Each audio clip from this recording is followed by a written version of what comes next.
அன்பு சொந்தங்கள் அனைவருக்கும் வணக்கம். நான் உங்கள் ராஜா. இன்றைக்கி ராஜாவின் ஸ்டோரியில் பார்ட் 3 பார்க்க போகிறோம். இந்த பார்ட் 3ல் எப்படின்னா நம்ம என்னோடய காலேஜ் லைஃப்பை பற்றி தான் டோட்டலாகவே பார்க்க போகிறோம். ஸ்கூல் லைஃப் ஒரு பக்கம் நிறையா மேட்ரு போயிட்டுருக்கு.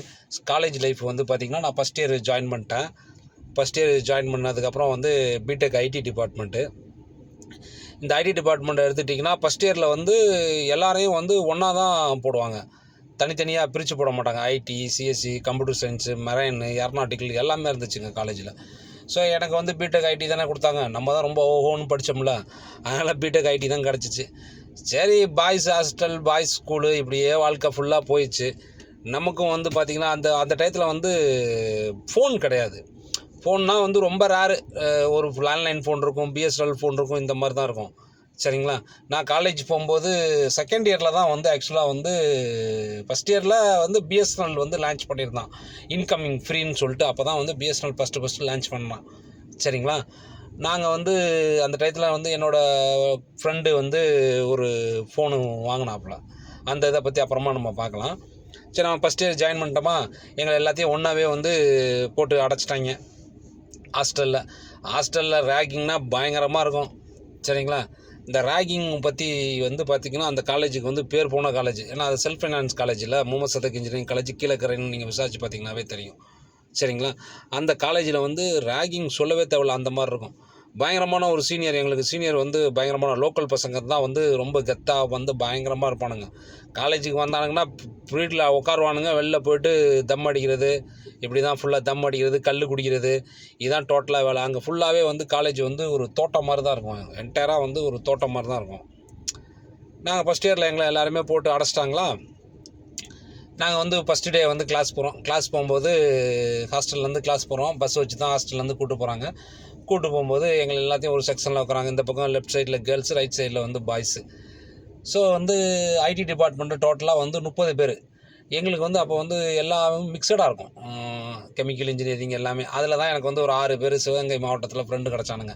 ஹாலிது, கணேஷு, சிவமூர்த்தி, ராஜேஷ்ன்னு சொல்லிட்டு அருண், மதுரைக்கார பையன்.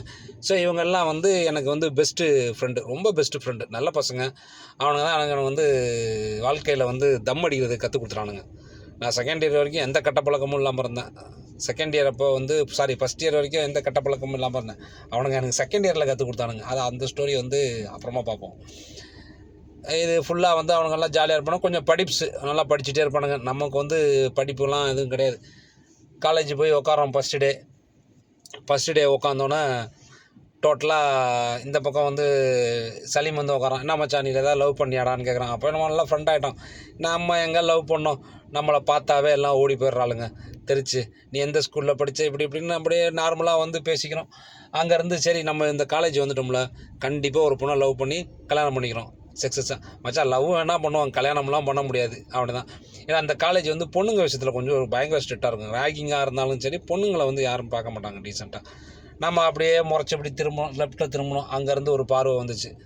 நானும் பார்க்க அதுவும் பார்க்க, நானும் பார்க்க அதுவும் பார்க்க. அதுக்கு நான் இப்போ நான் பேர் சொல்ல விரும்பலை. ஏன்னா அது கல்யாணம் ஆகி இப்போ 4 குட்டி போட்டுருச்சு.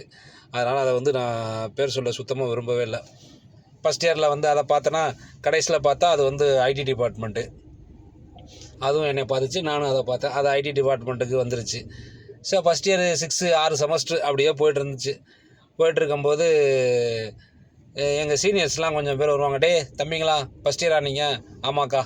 சரி பார்த்துருங்க அப்படின்னு சொல்லிட்டு போயிடுவாங்க. நாங்கள் ஃபஸ்ட் டே கிளாஸ் முடிச்சுட்டு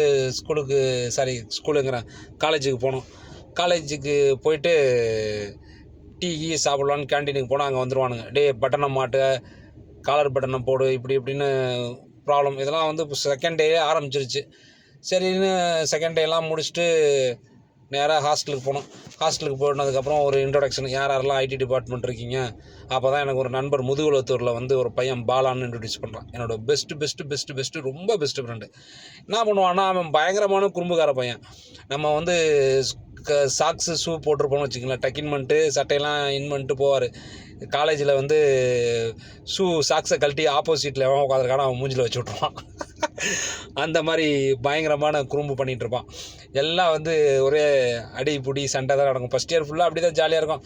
நம்ம ஃபஸ்ட் இயர்லேயே அப்படி பண்ண சீனியராக முறைச்சிட்டோன்னா நமக்கு கெச்சு போட்டானுங்க. அங்கே வந்து ஒரு பெரிய டீம் இருக்கும், யாசர் அராபத்துன்னு ஒரு டீமு. அந்த டீமு சொல்லவே தேவையில்ல. அவங்க வந்து கீழக்கரை ராமநாதபுரத்தில் யாசர் அராபஸ், முரளி, அப்பாஸு, கார்த்திக் இவங்கெல்லாம் வந்து பயங்கர செட்டு. இவங்க தான் வந்து காலேஜே வந்து ஆட்டி படைக்கிற ஒரு டீமு. அவர் ஒரு சவுண்டு கொடுப்பார், அந்த சவுண்டுக்கே எல்லாம் அடைஞ்சிடுவானுங்க. நான் அப்படியே போயிட்டே இருந்துச்சு. ஃபஸ்ட் இயர் வந்து போச்சு. அடுத்து ஃபஸ்ட் இயர் வந்து ஒரு 3 மாதம் அப்படியே பயங்கரமாக போச்சு. பிரச்சனை அது இதுன்னு சொல்லிட்டு சுத்தமாக புக்குங்கிறதே தொடுறதே கிடையாது. புக்கை தொட்டால் தானே அந்த பொண்ணை வந்து நான் பார்க்க, அந்த பொண்ணு என்னைய பார்க்குறது மட்டும்தான் போயிட்டு இருந்துச்சு 3 மாதம். அதுக்கப்புறம் நான் பார்க்குறத விட்டேன். இவங்க எல்லாம் வந்து அந்த பொண்ணு பேரை சொல்லிட்டு ஓட்டுவானுங்கிட்டே, ராஜாவோட ஆள் போகுது, ராஜாவோட ஆள் போகுதுன்னு சொல்லிட்டு. அது ஒரு நாள் வந்துட்டு இது மாதிரிலாம் என்னை பேசுகிறாங்க, கிண்டல் பண்ணுறாங்கன்னு சொல்லிட்டு அவங்க ஒரு சீனியர் இருப்பானுங்க பாருங்க, அவனுங்க என்னை கூப்பிட்டு மிரட்டிட்டானுங்க. டே எங்கள் ஊர் பொண்ணு இது மாதிரிலாம் நீங்கள் வந்து உன் பேரை சொல்லி கிண்டல் பண்ணுறாங்க, அந்த மாதிரிலாம் கிண்டல் பண்ணால் அவ்வளோதான்னு சொல்லிட்டாங்க. சரி நம்ம கொஞ்சம் சரி இது பண்ணிக்கலாம்னு சொல்லிட்டு விட்டாச்சு. ஃபஸ்ட் இயர் அப்படியே போச்சு. எக்ஸாமினேஷன் வர ஆரம்பிச்சிருச்சு. எக்ஸாமுக்கு எல்லாம் படித்தானுங்க. நம்ம பிட்டு எழுதி கொஞ்சம் கொஞ்சமாக பிட்டு எழுதி சேர்த்து கொண்டு போகிறோம். ஃபஸ்ட்டு டே எழுதினேன். 6 எக்ஸாமும் எழுதி முடிச்சுட்டு எல்லா பக்கம் வீட்டு பக்கம் போயாச்சு. வீட்டு பக்கம் போய்ட்டு ரிசல்ட் வந்து பார்த்தா 6மே ஃபெயில். சரி செகண்ட் செமஸ்டருக்கு உள்ளே வந்தாச்சு. செகண்ட் செமஸ்டர் உள்ளே வந்துட்டு மறுபடியும் அதே மாதிரி தான், அதே ஹாஸ்டல், அதே சாப்பாடு, அதே ஃபுட்டு. செகண்ட் செமஸ்டர் அப்போ நமக்கு கெச்சு போட்டானுங்க. சீனியர் ஒருத்தன் வந்து என்னை அடிக்கிறதுக்கு வந்து அடிச்சிட்டான். என்னை அடித்தோன்னே நானும் திருப்பி அவன் சட்டையை பிடிச்சிட்டேன். உடனே என் ஃப்ரெண்ட்ஸ் எல்லாமே வந்துட்டானுங்க. வந்தோடனே அந்த யாசர் டீமுக்கு தெரிஞ்சு அவங்க வந்து நம்மளை வந்து ஹாஸ்டல்லே தேடி வந்து நம்மளை அடிக்க போகும்போது நான் ஃபுல்லாக சட்டையை பிடிச்சோன்னே பயங்கரமாக என்னடா நீ வந்து சீனியர் எதுக்குன்னு சொல்லிட்டு யாராக இருந்தாலும் பார்த்துக்கலாம் வாங்கடான்னு சொன்னதுக்கப்புறம் நமக்கு ஒரு டீம் ஃபார்ம் ஆச்சு. அப்படி ஃபஸ்ட் இயர் செகண்ட் இயர் இப்படி ஃபார்ம் ஆனோன்னா அவர் வந்து பரவாயில்லடா நீ வந்து தைரியமாக இருக்கன்னு சொல்லிட்டு நமக்கு வந்து இனிமேல் என் தம்பின்னு சொல்லிட்டாரு. சரி யாசரோட தம்பின்னு சொன்னோன்னா ஒரு பேர் கெத்து பயங்கரமாக. அப்படியே செகண்ட் செமஸ்டரில் அப்படியே ஜாலியாக போயினே இருந்துச்சு. செகண்ட் செமஸ்டர் போகும்போது எங்கள் ஒரு இந்த பாலா பையன் என்ன பண்ணிவிட்டான், மச்சான் அது மாதிரி வந்து இந்த பொண்ணுங்களெல்லாம் வந்து குடும்ப குத்து வழக்குன்னு சொல்கிறாங்க, பற்ற வச்சா எரியுமான்னு கேட்டான். தெரில மச்சான் நீ கேட்டு பாருன்னு சொன்னோன்னே ஒரு சீனியர் வந்துச்சு. அங்கேருந்து சீனியர் வந்து அக்கா நீங்கள் இது மாதிரி வந்து பற்ற வச்சா எரிவீங்களா, உங்கள் சீரட் இருக்குது உங்கள் மேலே பற்ற வச்சா எரியுமான்னு பார்ப்போமான்னு கேட்டான்.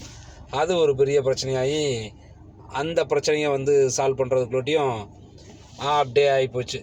இதுக்கு அடுத்து வந்து பார்த்திங்கன்னா அதே மறுபடியும் வந்து காலேஜ் ஹாஸ்டலில் வந்து செம்மையாக போர் அடிக்கும். நான் சொன்னேன்ல செகண்ட் செமஸ்டரப்போ வந்து எங்களுக்கு வந்து ஃபோன் கிடச்சிச்சு, பிஎஸ்என்எல் நம்பரு. நானும் வந்து சேக்குன்னு ஒரு ஃப்ரெண்ட் இருக்காப்புல, அவரும் வந்து என்ன பண்ணுவோம்னா காலேஜ் ஹாஸ்டல் ஏறி குதிச்சு இதே மாதிரி தான் மதுரைக்கு போய்டுவோம். மதுரைக்கு போய்ட்டு எந்த கல்யாண மண்டபத்தில் ஃபங்க்ஷன் நடக்குதோ அங்கே போய்ட்டு சாப்பிட்டு அங்கே வந்து அவன் கொஞ்சம் அவங்க அப்பா வந்து அவனுக்கு கொஞ்சம் பணம்லாம் பயங்கரமாக அனுப்புவார். சரின்னு சொல்லிட்டு அவன் ரொம்ப ஃப்ரெண்டு நமக்கு சேக்கு. அவன் என்ன பண்ணிட்டான், 1100 ஃபோன் வந்துச்சு. அதை வாங்கிட்டு பிஎஸ்என்எல் சிம் கார்டு வாங்கிட்டு இங்கே வந்தோம். இங்கே வந்ததுக்கப்புறம் தான் அந்த ஃபோனெல்லாம் யூஸ் பண்ணிட்டு காலேஜில் வந்து ஃபோன் வச்சுக்கலாம். பட் அப்போ வந்து பிஎஸ்என்எல் வந்துச்சு, ஜியோ வந்து அப்போ தான் அறிமுகமாச்சு. ஜியோ 501 ரூபா ஃபோன் இருக்குது பார்த்தீங்களா, அதுவும் சிம் கார்டும் அறிமுகமாச்சு. அந்த லைஃப் அப்படியே ஃபஸ்ட் இயர் லைஃப் அப்படியே போயிட்டே இருந்துச்சு ஜாலியாக. இந்த சலீம் பையன் வந்து அப்பப்போ காமெடி பண்ணிகிட்டு இருப்பான். பாரு மச்சான் அந்த அணில் பாரு மரத்தில் பாரு என்ன பண்ணிகிட்டு இருக்குன்னு பாரு, அது என்ன பண்ணுது மச்சான் அங்கே பாரு அங்கே பாருன்னு சொல்லிட்டு அதை வந்து ஒரு ஃபுல்லாக டபுள் மீனிங்காக பேசிட்டு பயங்கரமாக ஓட்டிகிட்டு இருக்கோம். பாய்ஸ் ஹாஸ்டல் பற்றி உங்களுக்கு எல்லாம் தெரியுங்களா. இப்படியே லைஃப் பயங்கரமாக போய்ட்டு இருந்துச்சு. அடுத்த வீடியோவில் வந்து இன்னும் இம்பார்ட்டண்ட்டான விஷயம்லாம் நம்ம பார்க்கலாம். தேங்க்யூ மக்களே.